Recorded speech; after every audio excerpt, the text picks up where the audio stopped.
Hi everyone, my name's Tommy. I'm part of the Positive Steps programme doing cooking on a budget, so you'll see much more of me very soon.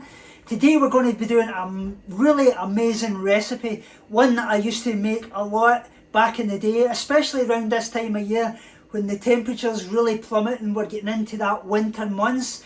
We're going to be doing a great chicken and rice recipe. The great thing about this is a complete meal in itself, because you're going to be getting your protein, you're going to be getting your carbohydrates through the rice, and you're going to be getting your vegetables in part of your 5 a day, which is obviously the carrot and the onion that we're going to be using in this recipe. So the great thing about this is you can actually batch cook it. You can obviously put it into little separate tubs and you can obviously freeze it and use it again. So it's a great thing. It's going to be really cost effective as well. This recipe that I'm going to show you works out about £7 roughly, but for myself it rounded up to £10 when I added in the little tubs that we're going to be using today. But you can do a lot of different things as well, so just make it as cost effective as you can. You don't need to follow this recipe exactly. You can interchange things as well. If you're not going to be using the extra virgin olive oil, you can use sunflower oil. We don't need to be really minute about these things. It's about using what you have and making the most of it as well. So let's get straight into this video. So guys, here's our recipe. We're going to be using 1 to 2 tablespoons of extra virgin olive oil. Now I'm using this, but you don't actually have to. You could use sunflower oil if it's more cost effective, but if you shop around, I got this at Tesco's for £1.30. Now the reason I buy this is because it's actually loaded with heart healthy fats and antioxidants, and it may actually prevent against inflammation, heart disease, and maybe type 2 diabetes. So it's got a lot of different benefits for it, and that's why I'm using that. We're going to be using half an onion. We're going to be using 2 to 3 carrots, around 100 grams of long grain rice. Now the reason I'm using the long grain rice is because it's much better in the fact that it doesn't obviously become very stodgy and stick, and it turns out much better. Now if you're obviously using 100 grams of long grain rice, that's going to double up as well, so that's how you don't want to use too much.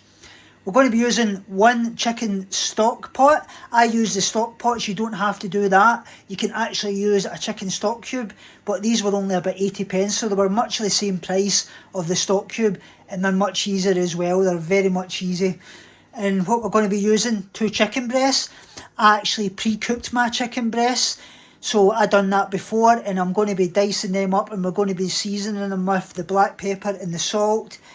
And we're actually going to be using some smoked garlic puree. Now, you don't have to use the garlic. This is just whatever you prefer.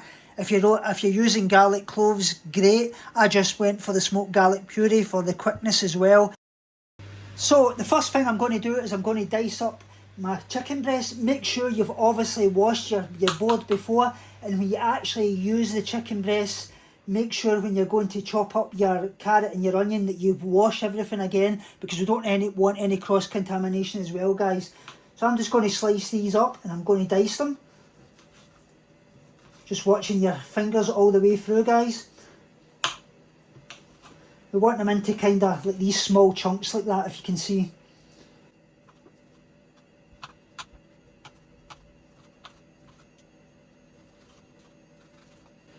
Now what we're going to do is we're going to put this aside into a bowl. We're going to season it with salt and pepper, just to your preference. I prefer to go, I just kind of eyeball it because I kind of know what I like. So I roughly go, what you would probably say, about 2 tablespoons. Just season it to your own preference, like I say. Now what we're going to do is we're going to give this a little rumble around in the bowl so it's all fully coated together. And that's going to be set to the side for later on in the recipe.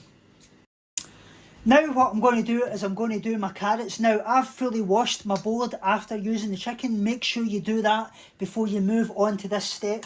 So I'm going to cut off the 2 end bits first. They'll be set aside, and now I'm going to use a peeler.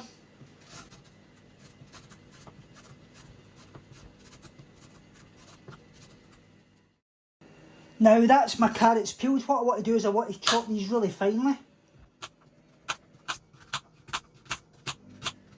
Watching your fingers all throughout. Now if you don't have a peeler, don't worry about that, because these will break down through the soup anyway. It's just really important that you get them chopped finely. Now onto our onion now. You want to cut off this end part, right? So that goes away. The way I like to do my onion is I like to hold it like this, if you can see. So I want to cut it straight down the middle, watching your fingers all the way through. Set this part aside. Now we want to peel the onion. Obviously watching your eyes, because you'll start crying shortly. That always happens. Now keeping this end part on, because this will keep the whole onion intact. Now like I say, holding it the same way. Now you want to cut across like this into little sections, watching your fingers throughout. So holding it like this will really protect that. Now what we're going to do is you can cut up the centre, but I prefer not to, because there's less chance of you cutting yourself. So this is much easier. Now cutting this really finely all the way along, watching your fingers all the way through it. Now you're turning that little end part, and you're just cutting off these parts. And this part here, you'll just throw away, and that's you get your chopped onion. So our first step is we're going to saute our carrot and our onion in around 2 tablespoons worth of extra virgin olive oil or sunflower oil, whatever oil you actually have at home. Get them in the pan, the big soup pot. Now we're constantly going to be moving these around.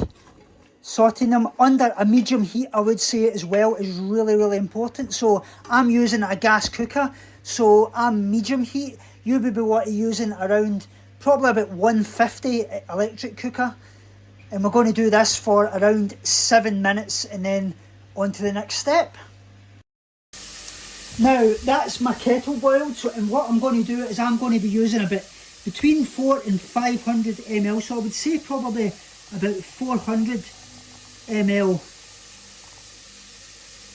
Just as much and thick as you actually like it. I'm going to be using probably about half this. I'll see how it works out, but I would say roughly you want to be using probably about 300 ml would do you nicely for a really nice consistency and thick soup with a stock pot in. I'm using one little stock pot. If you want to use 1 or 2 stock cubes you can. I would probably say 1 would be adequate enough. Now our veggie has been sauteing away for around 7 minutes. Now at this point what I'm going to do is I'm going to turn up the heat, and I'm actually going to add in my stock and let that come to the boil. So you can see that's warm. The great thing about this recipe is it's a 1-pot recipe, so it's absolutely amazing. It's really easy to make. Now as you can see, this is absolutely boiling. That is almost 500 ml of stock, so just over a pint. That's how much you want to be using.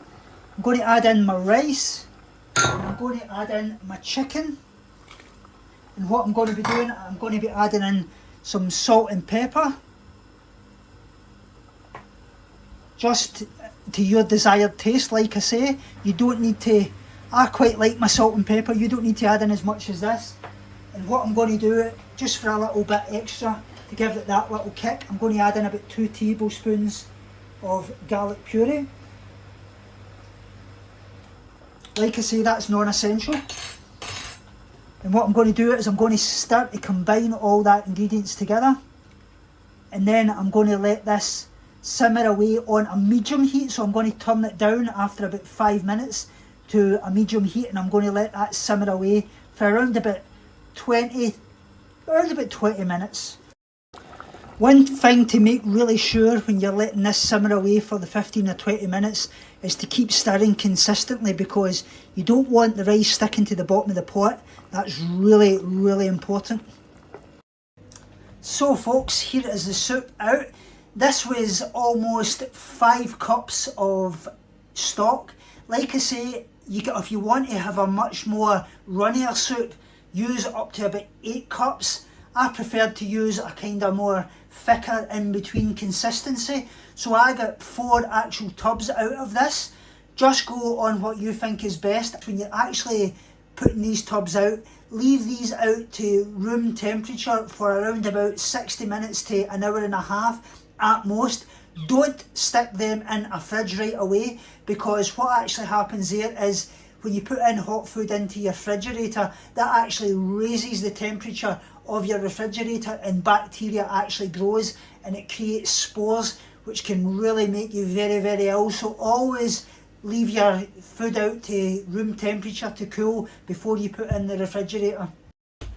So guys, I hope you've enjoyed this recipe. If you would like any other recipes, just let us know down in the comments below. I would say before I go, please remember when you're actually refrigerating your soups, if you're going to do that, the maximum they can be kept in the fridge is for 3 to 4 days at maximum.